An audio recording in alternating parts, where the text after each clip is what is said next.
tout le monde le sait, mais il est composé de trois éléments indispensables. Il y a le tambour où on va mettre les mélodies. À l'étage, il y a les cloches. Et la troisième partie, il y a le clavier, entre les cloches et le tambour.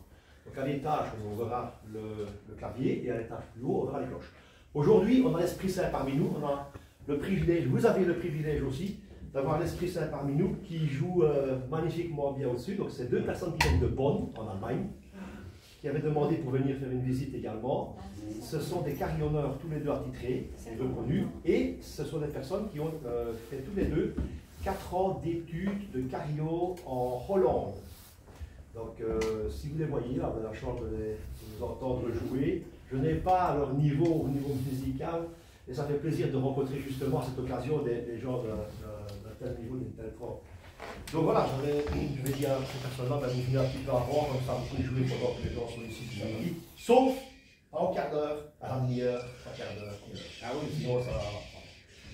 Donc ici, on est devant l'instrument qui est automatisé. Donc il faut savoir qu'à chaque fois que votre heure indiquera les quarts d'heure, vous savez que le carillon sonne à ce moment-là. Sauf l'heure. Il ne sonne pas à l'heure, il sonnera à la minute 58. Il sonne 2 minutes avant pour que justement on entende les coups de l'heure à l'heure exacte. Donc c'est 58, il va sonner la mélodie. La mélodie va terminer, on attend plus ou moins entre 7 et 10 secondes grand maximum, et puis alors vous avez les 1, 2, 3, 4 heures.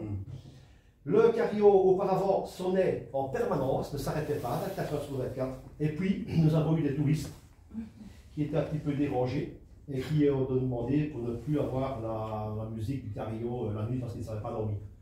Et malheureusement, depuis ce moment-là, on a dû arrêter le carillon. Donc, on a installé une horloge qui permet de démarrer à 8 h et de terminer à 22 h. D'accord ?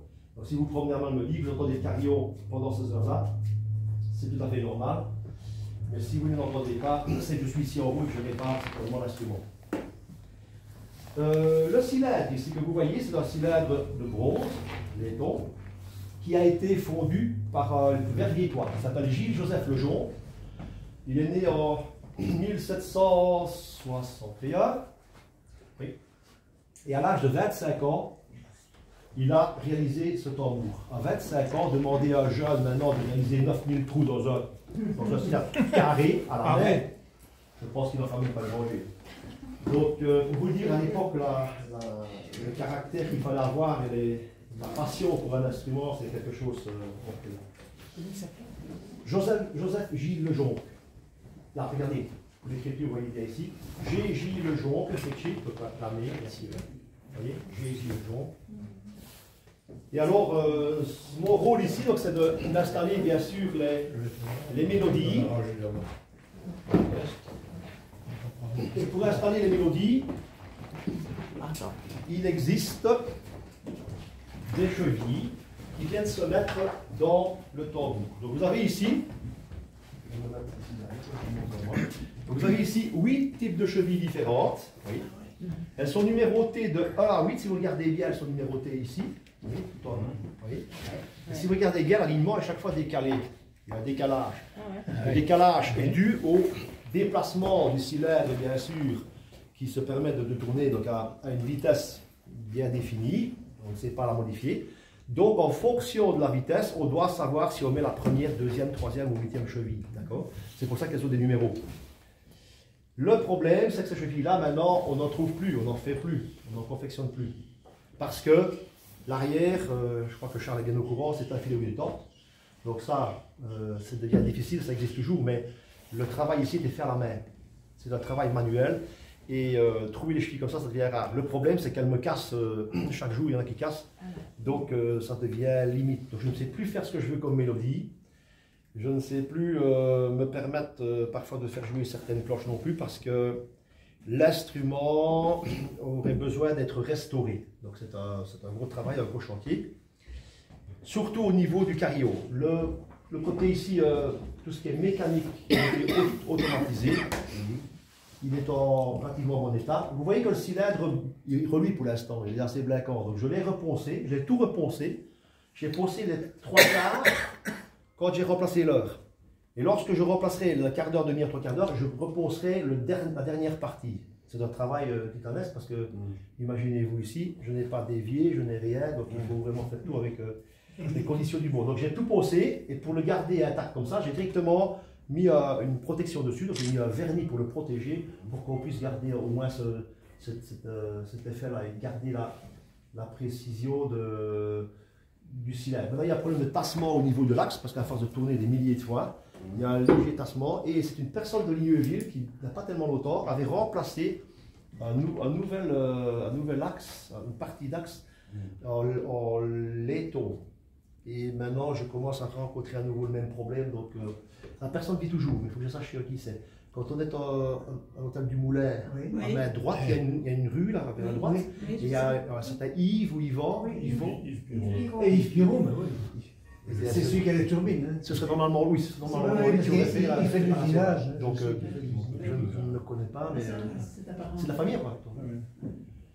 Voilà, donc je crois que je. Oui, bonjour. Oh oui. Oh oui. Ah ben voilà, il faut jouer. Attention, madame. Et le cylindre, il met combien de temps pour tourner? Le cylindre, il met 1 heure pour tourner, puisqu'il fait le quart d'heure, la demi-heure, trois quarts d'heure et l'heure. Ah oui. Donc c'est la raison pour laquelle. Ah oui. Donc toutes les 15 minutes, il se met en marche. D'accord? Pour vous l'indiquer. Il faut savoir qu'avant, on ne savait pas dire l'heure qu'il était. Les gens avant n'avaient pas d'horloge à rien, pas de montre, donc on entendait les quarts, En plus, il y avait ici à la cathédrale, lorsqu'il était par exemple 8h30 ou 9h30, il y avait une petite cloche qui annonçait qu'il allait être 9h. Donc à 8h30, ça sonnait 9 fois pour dire qu'il allait être dans une demi-heure 9h. Ah oui.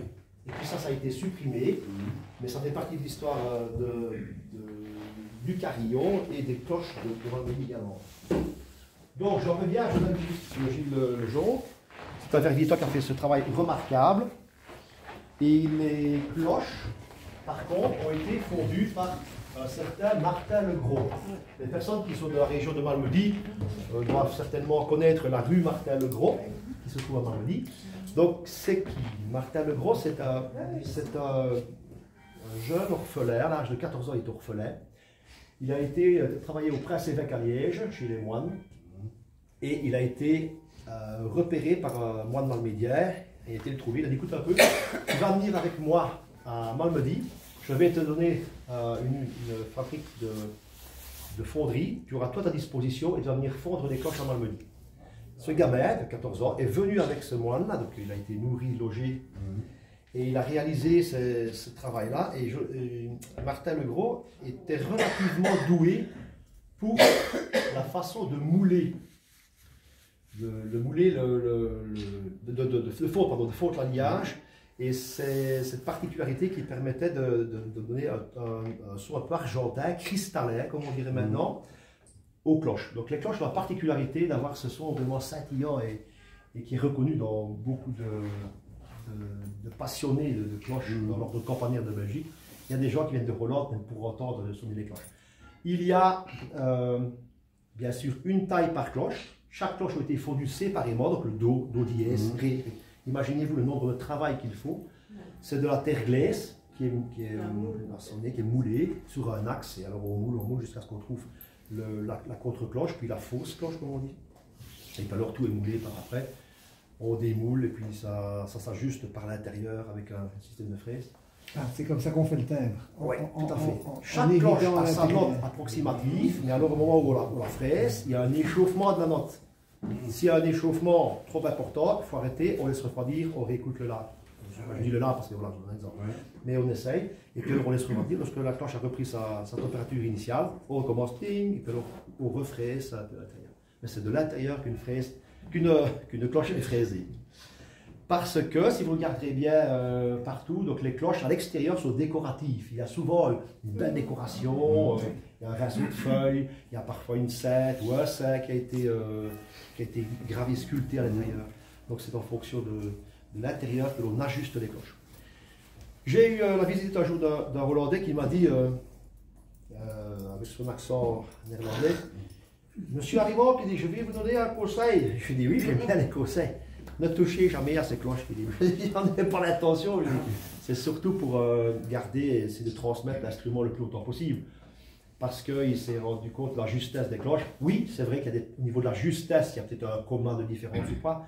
Mais dans l'ensemble, il faut savoir que lorsque on sonne sur une cloche, on frappe sur une cloche, il y a une harmonique de quête. On tape sur un Do, on entendra un sol en même temps. Je vous montrerai tout à l'heure dessus. D'accord?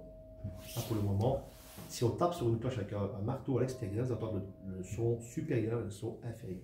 C'est ce qu'on appelle les harmoniques d'une cloche. Voilà. Donc ici. Et ce sont les cloches d'origine. Pardon? Ce sont les cloches d'origine. Oui, donc les cloches d'origine, oui. Donc le son d'origine. On ne s'est pas monté tous ensemble au deuxième étage. Ici aussi, on va monter ensemble bien moyen. Oui, il faut faire attention. Ouais, on va monter tranquillement. Donc vous restez bien sur le côté du mur ici parce que